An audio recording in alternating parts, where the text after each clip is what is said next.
एक लंबे समय के बाद अरब लीग नींद से जाग गया है। मेरे आगे अभी भी अरब लीग बेशरम है। मेरे दोस्तों, जो काम अरब लीग को करना चाहिए था वो काम साउथ अफ्रीका ने किया। अंतर्राष्ट्रीय क्रिमिनल कोर्ट में इजराइल के खिलाफ केस दर्ज किया। अब एक लंबे समय के बाद अरब लीग ने ऐलान कर दिया है कि वो साउथ अफ्रीका के इंटरनेशनल क्रिमिनल कोर्ट में जो केस फाइल किया है उसके समर्थन में रहेंगे और उसका साथ देंगे। अरब लीग हो या मुस्लिम लीग हो या कोई भी हो, भाई साहब वो संगठन जितने हों 57 देशों के, भाई ये सब पहला स्टेप कुछ नहीं लेंगे। अगर कोई इनसे बड़ी हिम्मत करके, इनके अंदर हिम्मत ही है, अगर कोई हिम्मत करके इंसान कुछ काम कर देगा और दुनिया से वाहवाही मिलेगी तो ये उसके साथ चिपक जाएंगे। मेरे दोस्तों, सिर्फ अरब लीग नहीं, अब कई सारे देशों ने भी साउथ अफ्रीका का साथ देना शुरू कर दिया है। जिस तरह से नाम सामने आया, मलेशिया, तुर्की, Bolivia, Nicaragua, the Maldives, Venezuela, Namibia, Jordan, Morocco, Iran, Bangladesh, Pakistan और सऊदी अरबिया। जी हाँ, ये वो देश हैं जिन्होंने अब साउथ अफ्रीका का साथ देने का ऐलान किया है।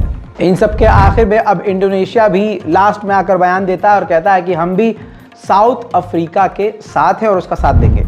मेरे दोस्तों, इसके साथ ही अब पूरी दुनिया में ये दबाव बन गया है कि साउथ अफ्रीका का साथ दें। जैसे कि ऑस्ट्रेलिया की एक संस्था है, ऑस्ट्रेलियन ह्यूमन राइट, उसने अपनी सरकार से डिमांड की है कि आप भी साउथ अफ्रीका का साथ दें। उधर बेल्जियम के डिप्यूटी प्राइम मिनिस्टर ने भी अपनी सरकार से कहा है कि मैं अपनी सरकार से ये कहना चाहती हूँ कि हर हाल में अंतर्राष्ट्रीय क्रिमिनल कोर्ट में साउथ अफ्रीका का हम साथ दें।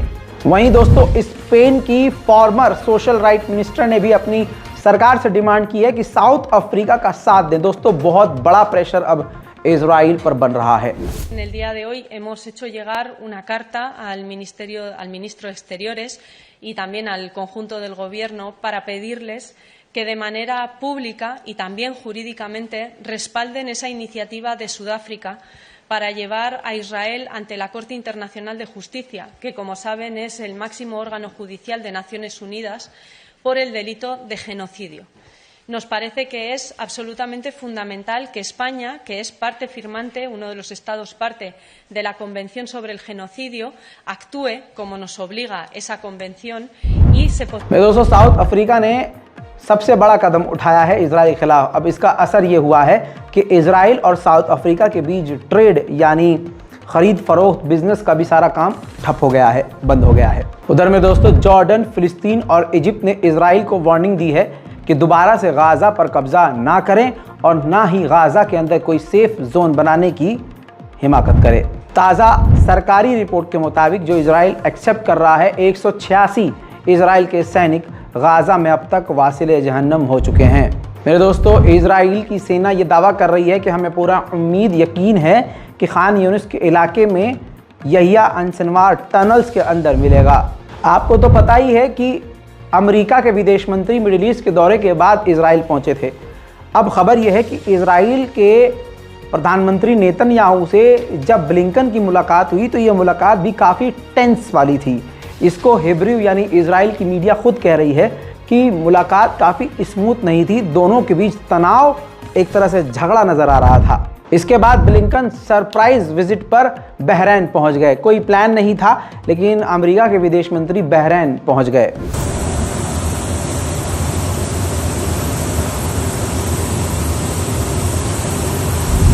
मेरे दोस्तों, अब लेबनान ने यूएन के अंदर जो कहा था वो कर दिया है। यूएन के अंदर इजराइल के खिलाफ केस दर्ज कर दिया है कि इसने अंतर्राष्ट्रीय कानून का उल्लंघन करके हमारी राजधानी के अंदर घुसकर हमला किया। मेरे दोस्तों, अब आपको बता दूं कि भले ही अमेरिका कहीं ना कहीं इजराइल के खिलाफ बोल रहा है, लेकिन असल में ऑन रिकॉर्ड इजराइल के साथ अमेरिका नज़र आ रहा है।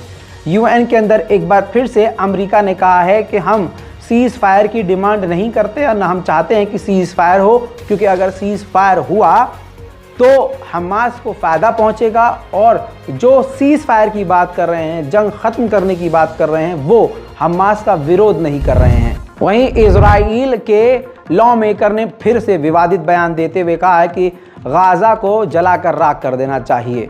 हालांकि इसी बयानात की वजह से, ऐसे ही बयानों की वजह से इजराइल के दोस्त इजराइल से अब दूरी बना रहे हैं। वहीं आईडीएफ के चीफ, इजराइल डिफेंस फोर्सेस के चीफ ने साफ तौर से कहा है कि जो गाज़ा के अंदर इजराइल के सैनिक लड़ रहे हैं, अब वो तैयारी कर रहे हैं लेबनान में लड़ने की।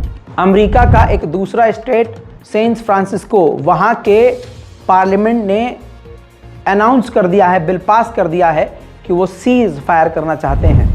आधिकारिक रिपोर्ट के मुताबिक इजराइल 115 पत्रकारों को गाज़ा के अंदर कत्ल कर चुका है। दोस्तों, लीबिया, इजिप्ट और सूडान, ये 3 देश हैं। इन तीनों देश में इजराइल के मोसाद की एक्टिविटी ज़्यादा हो गई है, क्योंकि इजराइल को डर है कि हमास कैदियों को, यहूदी कैदियों को इजिप्ट, सूडान या लीबिया ट्रांसफ़र कर सकता है। उधर इजराइल की कोर्ट ने नेतन्याहू के हक में बयान देते हुए कहा है कि इजराइल की गवर्नमेंट किसी भी विदेशी पत्रकार को, जर्नलिस्ट को गाज़ा और इजराइल के अंदर रिपोर्टिंग करने से रोक सकते हैं। दूसरी तरफ इजराइल के हाई कोर्ट ने बेंजीवीर कट्टरवादी नेता को झटका दिया है और कहा है कि इजराइल की पुलिस को अब ये किसी भी तरह से ऑर्डर नहीं दे सकता, जो भी नेतन्याहू के खिलाफ प्रदर्शन कर रहा है उनको रोक नहीं सकता, न रोकने के लिए पुलिस को ऑर्डर दे सकता। इजराइल की इन्वेस्टिगेशन में खुद सामने आया है और इजराइल ने बताया कि हमास ने जो 7 अक्टूबर को हमला किया, उस हमले की तैयारी 2014 से पहले से हमास कर रहा है। इधर ईरान के सुप्रीम लीडर खामेनेई का तड़कता भड़कता बयान आ गया है। उन्होंने ट्वीट करके कहा कि एक वक्त ऐसा आएगा जब लोग इजराइलियों को और इजराइल को, यहूदियों को याद करेंगे, यानी वो इतिहास बन जाएगा। दोस्तों, तनाव बढ़ता जा रहा है। उम्मीद करता हूं कि आप हमारे चैनल से जुड़ चुके हैं, चैनल को सब्सक्राइब कर चुके हैं और इंतज़ार करेंगे मेरी अगली रिपोर्ट का। जय हिंद।